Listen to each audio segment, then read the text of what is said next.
Eliza Frost hadn't allowed a man to touch her, not even a handshake, since the night her fiancé died in her arms 20 years ago. The memory of David's blood seeping through her fingers as she desperately tried to stop the bleeding from the gunshot wound had frozen something inside her, transforming the once vibrant art student into the Ice Queen CEO of Frost Enterprises. Now, at 45, she stood in her corner office overlooking Manhattan, watching her new executive assistant, Nathan Parker, through the glass partition as he entertained his 6-year-old daughter who had unexpectedly arrived at the office. The sight of his gentle hands braiding the little girl's hair sent an unfamiliar tremor through Eliza's body, a sensation so foreign that she dropped her coffee mug, shattering both porcelain and her carefully constructed composure. "Miss Frost." Nathan rushed in at the sound, his daughter trailing behind. Eliza backed away instinctively as he approached, but when he reached for the glass shard that had cut her palm, something stopped her from pulling away. His warm fingers brushed against her skin, and 20 years of carefully constructed walls threatened to crumble in an instant. The touch lasted only seconds, but it was enough to terrify her, because in that moment, Eliza realized she stood to lose the protective numbness that had kept her safe for 2 decades. As Nathan's concerned eyes met hers, a question burned between them: what tragedy had turned this brilliant, beautiful woman to ice, and could anyone ever thaw her frozen heart before she lost her last chance at happiness? The following Monday, Eliza called Nathan into her office. "Your daughter cannot come to the office again," she said coldly, refusing to acknowledge the weekend she'd spent replaying those 5 seconds of human contact. "It's unprofessional and distracting." Nathan didn't flinch. "With respect, Miss Frost, Lily had a half-day at school, and my babysitter cancelled. I'm a single father doing my best." He paused, studying her. "May I ask you something personal?" Eliza's spine stiffened. "You may not." "Why did you back away when I tried to help you with that cut?" His voice softened. "And why did you look so frightened when I touched your hand?" The question hung in the air between them. Eliza felt her carefully constructed mask slipping. No one had dared ask her such a direct question in years. Her employees feared her too much. "Mr. Parker, you're overstepping." "Maybe," he acknowledged. "But I've worked for you for 3 months, and I've noticed you never shake hands with clients. You maintain at least 3 feet of distance from everyone. You use hand sanitizer after touching anything someone else has touched." His eyes held compassion, not judgment. "Something happened to you." Eliza's throat tightened. The walls of her office seemed to close in. "This meeting is over," she whispered, turning to face the window so he wouldn't see the tears threatening to spill. When she heard the door close behind him, she pressed her palm against the glass, remembering the warmth of his touch. What she didn't know was that Nathan had left a small envelope on her desk. Inside was a child's drawing. Lily had sketched Eliza in her power suit, but with a crown and a smile. At the bottom, in a child's handwriting, "Daddy says you're sad inside. I get sad too since Mommy died. Maybe we can be friends?" The drawing changed everything. That evening, Eliza found herself parked outside Nathan's modest apartment building in Queens, the drawing clutched in her hand, unsure why she'd come. Through the ground floor window, she could see Nathan and Lily dancing in their living room, laughing as they prepared dinner together. The sight of such simple joy made Eliza's chest ache with a longing she denied for 20 years. As she watched, Lily spotted her car and waved excitedly. There was no turning back now. The dinner was awkward at first, Eliza perched on the edge of the sofa, declining food, maintaining her distance. But Lily's innocent questions slowly broke through her defenses. "Why don't you ever touch people? Is it like a superpower?" the child asked, making Eliza laugh for the first time in what felt like forever. "Not a superpower," Eliza answered softly. "More like a shield." "From what?" Lily persisted. Eliza looked at Nathan, who was watching her with those kind eyes that seemed to see right through her. "From feeling too much," she finally admitted. Later, after Lily had gone to bed, Eliza found herself telling Nathan about David, how they'd been art students together, how they'd witnessed a robbery that turned violent, how she'd held him as he died. After that night, I couldn't bear to be touched. It brought back the feeling of his blood on my hands, she confessed. I changed everything about myself. Abandoned art. Went into business. Built walls around everything. Nathan didn't offer empty platitudes. Instead, he simply said, "Thank you for trusting me with your story." As Eliza prepared to leave, Nathan held out his hand, not to touch her, but offering a choice. "Small steps," he said gently. Eliza stared at his outstretched palm, her heart pounding. Could she risk it? What if she let him in, only to lose him too? The company merger she'd been working on for months, the biggest deal of her career, was hanging by a thread, requiring her complete focus. Opening herself to these feelings now could jeopardize everything she'd built. Yet something about Nathan and Lily made her wonder if her empire of isolation was worth protecting anymore. Just as her fingers hovered above his, her phone rang, the board chairman. The merger was in trouble. Eliza pulled back, the moment shattered. "I have to go," she whispered, fleeing into the night, leaving Nathan standing in the doorway with his hands still extended. The next 3 weeks were a blur of crisis management. The merger was failing, and Eliza threw herself into saving it, working 18-hour days, avoiding Nathan except for necessary business interactions. She told herself she was protecting her company, her legacy, but in truth, she was protecting her heart. Yet Nathan's patient presence and quiet support during the crisis began to wear down her resistance. He anticipated her needs, stayed late without complaint, and never pushed for more than she could give. Then came the night that changed everything. Eliza was working late, reviewing contracts, when she heard Lily's voice in the outer office. Nathan appeared in her doorway, looking apologetic. "I'm sorry to disturb you, Ms. Frost. The babysitter had an emergency, and I had to pick Lily up. We'll be out of your way in 5 minutes." Eliza should have nodded coldly and returned to her work. Instead, she heard herself say, "It's fine. She can wait in here while you finish those reports." Lily skipped in, clutching her backpack. "I have art homework," she announced, pulling out paper and crayons. "We have to draw our safe place." Eliza watched as the child began to draw, her small hands moving confidently across the paper. "What's your safe place?" Eliza asked, surprising herself with the question. "Daddy's hugs," Lily answered without hesitation. "What's yours?" The question hit Eliza like a physical blow. She didn't have one. She hadn't felt safe in 20 years. "I used to paint," Eliza found herself saying. "That was my safe place once." Lily pushed a crayon toward her. "You should try again." Something broke open inside Eliza as she took the crayon. She began to draw alongside Lily, awkwardly at first, then with growing confidence. When Nathan returned an hour later, he found them sitting on the floor together, surrounded by drawings, Eliza laughing as Lily taught her how to make a proper stick figure. The sight of Eliza, the untouchable CEO, sitting cross-legged on her office floor with crayon smudges on her designer suit stopped Nathan in his tracks.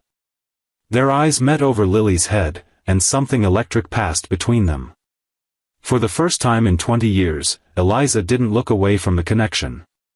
That night, as Nathan and Lily prepared to leave, Eliza impulsively invited them to her penthouse for dinner that weekend. "I have a terrace," she said. "We could paint there. If you want." The weekend dinner became a regular occurrence. Eliza's penthouse, once a sterile showcase, gradually filled with Lily's artwork. The child became the bridge that allowed Eliza to inch closer to Nathan without fear. Through Lily, she could express the affection she was still too frightened to show directly. Then came the day of the final merger negotiations. Everything was riding on this meeting, Eliza's company, her reputation, her future. Minutes before the executives arrived, Nathan handed her the presentation folder. Their fingers brushed, and this time, Eliza didn't pull away. Instead, she held his gaze. "Thank you," she said, meaning far more than the folder. "Always," he replied, understanding completely. The meeting was a disaster. The other company had found a last-minute reason to demand concessions that would essentially dismantle everything Eliza had built. As her board members wavered, Eliza stood firm, refusing to sacrifice her company's integrity. The executives walked out, the merger collapsed, and 20 years of work hung in the balance. Eliza stood alone in the conference room, staring out at the city she'd conquered but never enjoyed. The door opened behind her, and she knew without turning that it was Nathan. "I've lost everything," she said quietly. "No," Nathan's voice was certain. "You found yourself again." He moved to stand beside her, not touching, just present. "The Eliza Frost who built this company from nothing won't be defeated by this setback. And whatever happens, you're not alone anymore." Eliza turned to face him, really seeing him, this man who had somehow slipped past her defenses with his quiet strength and unwavering kindness. "I'm terrified," she admitted. "Of what?" "Of this." She slowly, deliberately reached out and placed her palm against his cheek, her first intentional touch in 20 years. "Of feeling again. Of losing again." Nathan covered her hand with his own, holding it against his face. "Some things are worth the risk." The touch broke something open inside Eliza, not the walls she'd built, but the dam holding back 20 years of unshod tears. As she finally allowed herself to weep, Nathan gently pulled her into his arms, and for the first time since that terrible night, Eliza allowed herself to be held. The following morning, Eliza woke with a clarity she hadn't felt in decades. The merger's collapse, which should have devastated her, instead felt like liberation. She dressed with care, choosing a deep blue suit that brought out her eyes rather than her usual severe black. When she arrived at the office, her employees did double takes, not just at her unexpected color choice, but at the subtle smile playing at her lips. Nathan was already at his desk, focused on his computer screen. He looked up as she approached, uncertainty in his eyes. After their emotional moment yesterday, he clearly didn't know what to expect. "Good morning, Mr. Parker," she said formally, but her voice carried a warmth that hadn't been there before. "Could I see you in my office, please?" Once the door closed behind them, Eliza took a deep breath. "I owe you an explanation about yesterday."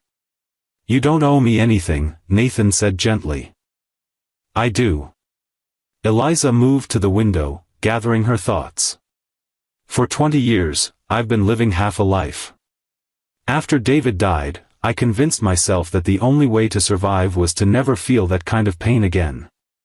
So I built this company, this persona, this fortress around myself." She turned to face him. "And then you and Lily somehow found a way in." Nathan remained silent, giving her space to continue. "I've been thinking all night about what happens next," Eliza said. "The merger failing should feel like the end of the world. Instead, it feels like a beginning."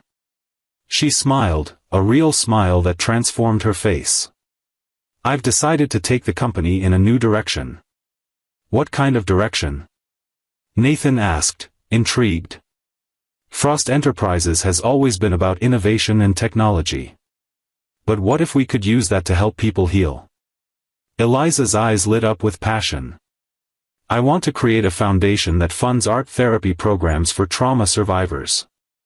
I want to develop technologies that help people reconnect with their creativity after loss." Nathan's face broke into a wide smile. "That sounds incredible." "It's because of you," Eliza admitted softly. "You and Lily showed me that there's another way to live. That maybe the pain doesn't have to define everything." A knock at the door interrupted them. Eliza's assistant poked her head in. "Ms. Frost, the board is assembled in the conference room as requested." "Thank you, Rebecca. I'll be right there." As her assistant withdrew, Eliza turned back to Nathan. I'm about to tell the board about my new vision. They might not all be on board. Do you want me there? Nathan asked. Eliza hesitated, then nodded. I do. The board meeting was tense. Several members expressed concern about the dramatic shift in direction. Harold Winters, the most conservative voice on the board, was particularly vocal. With all due respect, Eliza, this sounds like a personal project, not a business strategy, he argued. We've always been a technology company focused on profit margins and market share. This, Art Therapy Foundation sounds like a charity, not a business. Eliza stood at the head of the table, poised and confident in a way she'd never been before. It's both, Harold. The foundation will be our philanthropic arm, yes. But the technology we develop to support creative healing will be marketable products. Imagine virtual reality systems designed specifically for trauma recovery, or AI programs that adapt to individual creative processes. And what qualifies us to enter this market? Another board member asked skeptically. Eliza took a deep breath. I do. She looked around the table, meeting each person's eyes. What none of you know is that before I founded this company, I was an art student.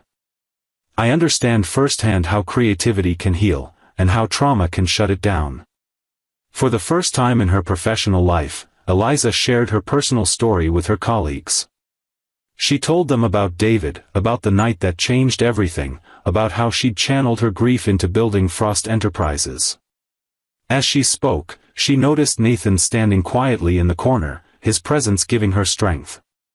For 20 years, I've run this company like I've lived my life, controlled, isolated, safe, she concluded. But I've recently been reminded that true innovation requires vulnerability. Taking risks. Opening yourself to possibilities. She smiled slightly. I believe this new direction will not only be profitable but meaningful. And isn't that what we all want, ultimately? To build something that matters? The room was silent for a long moment.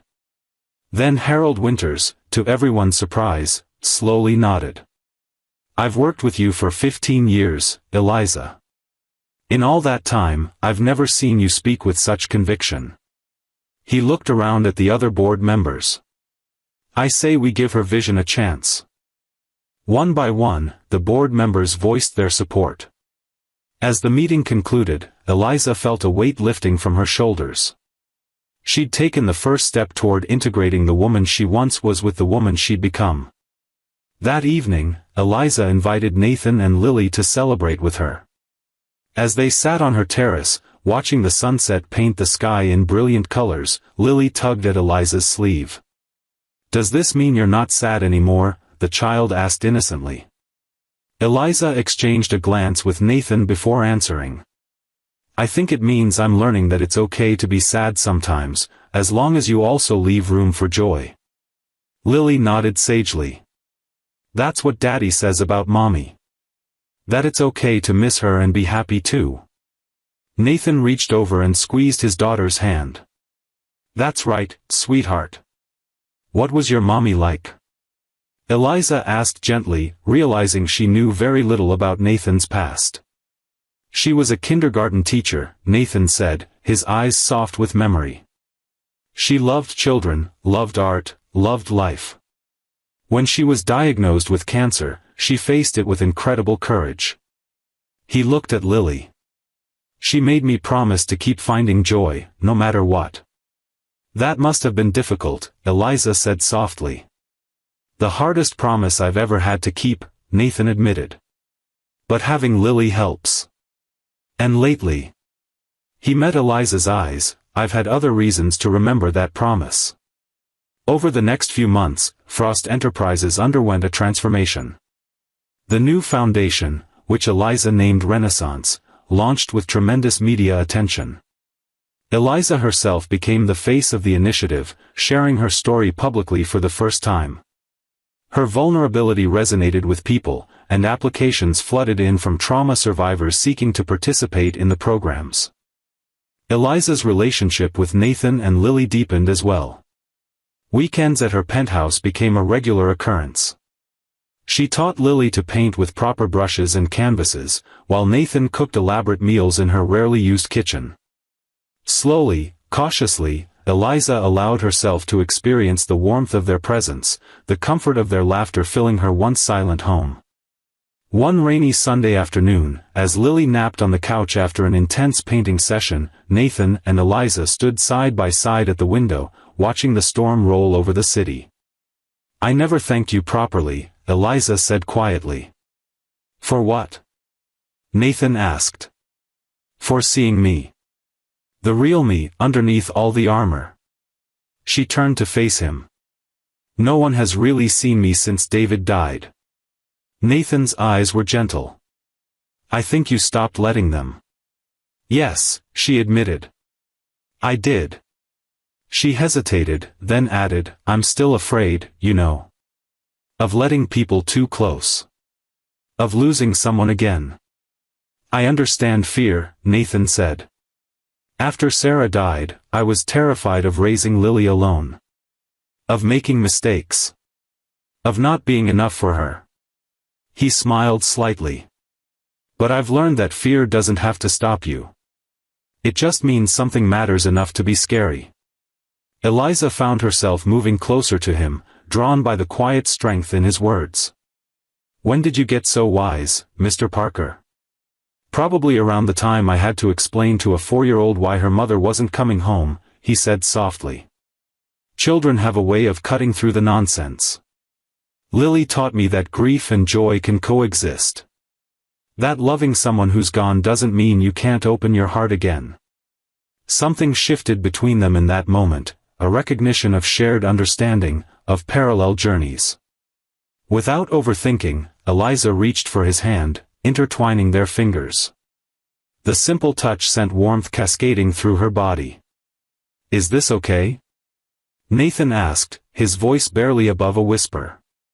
Eliza nodded, unable to speak past the emotion tightening her throat. For 20 years, she'd avoided human contact, convinced it would only bring back the trauma of that terrible night. But Nathan's touch felt nothing like the past, it felt like possibility, like future. Their first kiss came 2 weeks later, after a particularly successful launch event for the Renaissance Foundation. Eliza had spoken publicly about her experience with trauma, moving the audience to tears with her honesty. Afterward, as they walked through the quiet streets of Manhattan, Nathan had stopped beneath a streetlight, looked at her with wonder, and simply said, "You're extraordinary, Eliza Frost." The kiss was gentle, tentative, a question more than a declaration. When they pulled apart, Eliza was surprised to find herself smiling rather than retreating in panic. Progress, she thought. Small steps. Not everything was smooth sailing. There were still moments when the past reached out to claim her, nights when she woke gasping from nightmares of David's blood on her hands, days when the thought of being vulnerable made her retreat behind her professional facade. Nathan never pushed, never demanded more than she could give. His patience became her safety net as she learned to navigate emotions she'd suppressed for decades. Lily, with a child's intuitive understanding, seemed to sense when Eliza needed space and when she needed connection. On Eliza's difficult days, the little girl would simply sit beside her, drawing quietly, offering silent companionship until the shadows receded. 6 months after the failed merger that had changed everything, Eliza faced another professional challenge. A competitor was attempting a hostile takeover of Frost Enterprises, using the company's shift in focus as evidence of unstable leadership. The board, initially supportive of Eliza's vision, began to waver under the financial pressure. "They're saying I've gone soft," Eliza told Nathan one evening, pacing her living room. "That my personal issues have compromised my business judgment." "What do you think?" Nathan asked, watching her carefully. Eliza stopped pacing, considering the question. "I think I'm finally making decisions as a whole person, not just as the Ice Queen CEO." She smiled wryly at the nickname she'd once worn as a badge of honor. "The Renaissance Foundation is making a real difference. Our new technology patents are innovative and marketable. The company is actually more profitable now than before. So what's the real problem? The real problem, Eliza said slowly, is that I'm not the same person who built this company. I've changed. And change scares people. The next day, Eliza called an emergency board meeting. As the members filed in, faces grim with concern about the takeover threat, Eliza stood tall at the head of the table. Nathan had offered to attend for moral support, but she declined. This was a battle she needed to fight on her own. I know you're all worried, she began without preamble. Our competitor is offering a substantial premium for shares. The financial case for accepting their offer is compelling. She paused, looking around the table. But I'm asking you to consider more than just the numbers. For the next hour, Eliza presented not just financial projections but testimonials from participants in the Renaissance programs, early results from their technology trials, and media coverage that had positioned Frost Enterprises as a pioneer in a new market segment. 20 years ago, I built this company as a fortress, she concluded. A place where I could hide from the world, from feeling, from vulnerability. I thought that was strength. She smiled, a genuine smile that still surprised her board members. I was wrong. Real strength comes from connection, from purpose, from bringing your whole self to what you do. She straightened her shoulders. I'm not the same leader I was 6 months ago. I'm better. More creative, more compassionate, more innovative. If that's not the kind of CEO you want leading this company, then by all means, vote to accept the takeover offer. But if you believe, as I do, that Frost Enterprises is on the cusp of something truly revolutionary, then I ask for your continued trust. The vote was unanimous in her favor. As the board members filed out, several stopped to shake her hand, a gesture she now accepted without flinching. Harold Winters was the last to leave. You know, he said thoughtfully, I've always respected you, Eliza. But I never much liked you until recently. He smiled at her startled expression. Whatever, or whoever, has brought about this change, I'm glad of it. 3 months later, Eliza stood on her terrace, watching as Nathan and Lily set up an easel. The takeover attempt had been decisively defeated, and Frost Enterprises was thriving under its new direction. The Renaissance Foundation had expanded to 3 cities, with plans for international growth. And Eliza herself had started painting again, tentatively at first, then with growing confidence as long-dormant creativity reawakened. Ready? Nathan asked, coming to stand beside her. Eliza looked at him, at Lily, at the life she never thought she'd have again. She reached for his hand, intertwining their fingers without hesitation. Ready. As the sun set over Manhattan, the 3 of them painted together, creating something new and beautiful from blank canvases. Eliza's heart, once frozen in grief, now beat with a warmth she'd forgotten was possible. She had learned that the greatest risk in life wasn't opening yourself to loss, but closing yourself to love. That night, after Lily had fallen asleep in the guest room that was increasingly becoming her room, Eliza and Nathan stood in the doorway, watching the child's peaceful slumber. She asked me something interesting today, Nathan whispered as they tiptoed away. What's that? Eliza asked, leading him to the living room. She asked if you were going to be her new mommy. Nathan's voice was careful, neutral. Eliza's breath caught. What did you tell her? I told her that you and I care about each other very much, but that grown-up relationships are complicated. He smiled slightly. She said that didn't sound complicated at all. Eliza laughed softly. The wisdom of children. Indeed. Nathan took her hands in his.